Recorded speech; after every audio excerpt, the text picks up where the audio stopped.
Subcommittee on Regulatory Reform, Commercial, and Antitrust Law will come to order without objection. The chair is authorized to declare recesses of the committee at any time.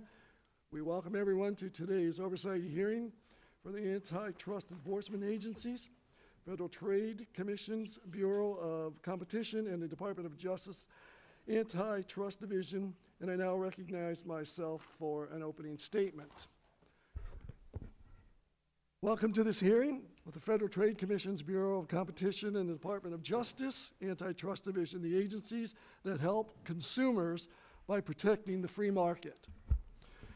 There is a broad scope of issues to cover, and this hearing comes to a vital time for many issues important to the American public.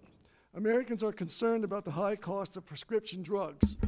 One way to address those costs is to ensure the robust competition in the pharmaceuticals market. Ranking Member Cicilline and I introduced legislation to do just that. The Food and Drug Administration restricts the distribution of certain pharmaceuticals for public safety reasons. Unfortunately, these restricted distribution programs, known as risk evaluation and mitigation strategies, or REMS, processes can be abused.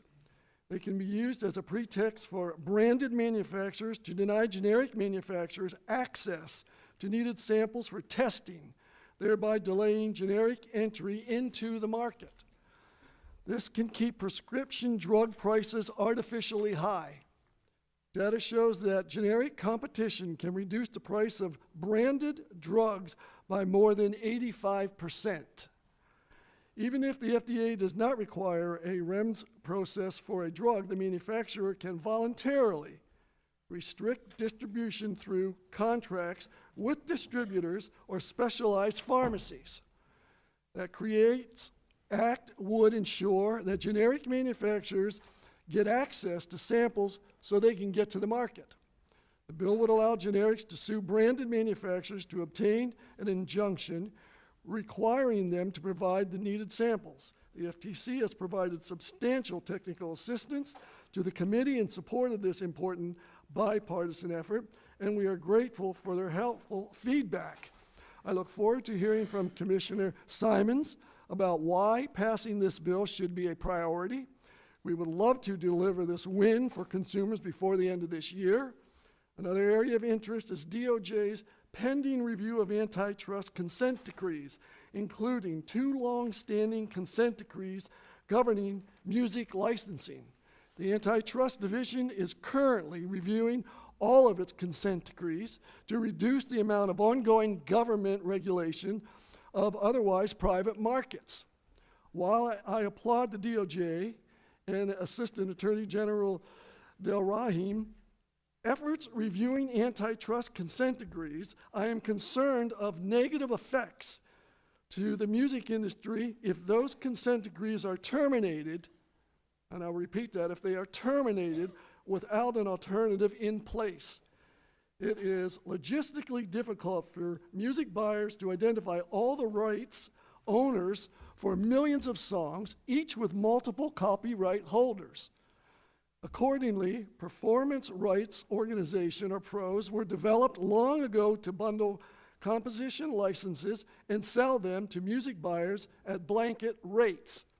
Under modern antitrust analysis, such coordination might be justifiable under the Supreme Court's, I quote, rule of reason, end quote, if efficiencies increase consumer welfare. However, in the early part of the 20th century, the government considered its pro se illegal.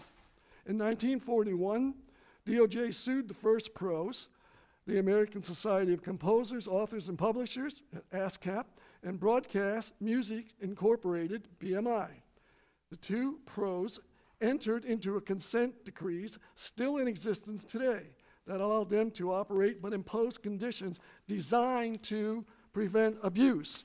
These conditions included non-discrimination provisions and the institution of a rate court to set fees in cases in which the parties could not agree. Music buyers, however, are concerned that precipitously eliminating the consent decrees without an alternative in place could create chaos.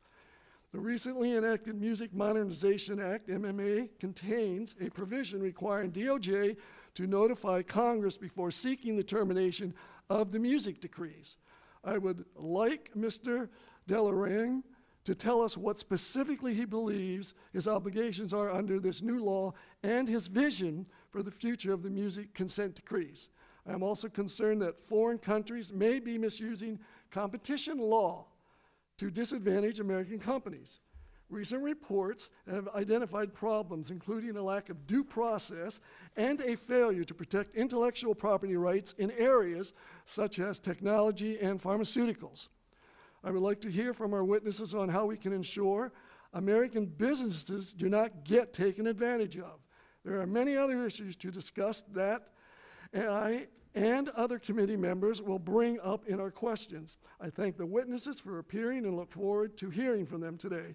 And before I turn the microphone over to my good friend here, I want to thank David, my good friend, David Cicilline, for the ranking member that he has been. We've put legislation together, put good legislation together, gotten it across the finish line. We're hoping that we can get one or two more done, and it's been an honor and a privilege working with him, and I thank him very much.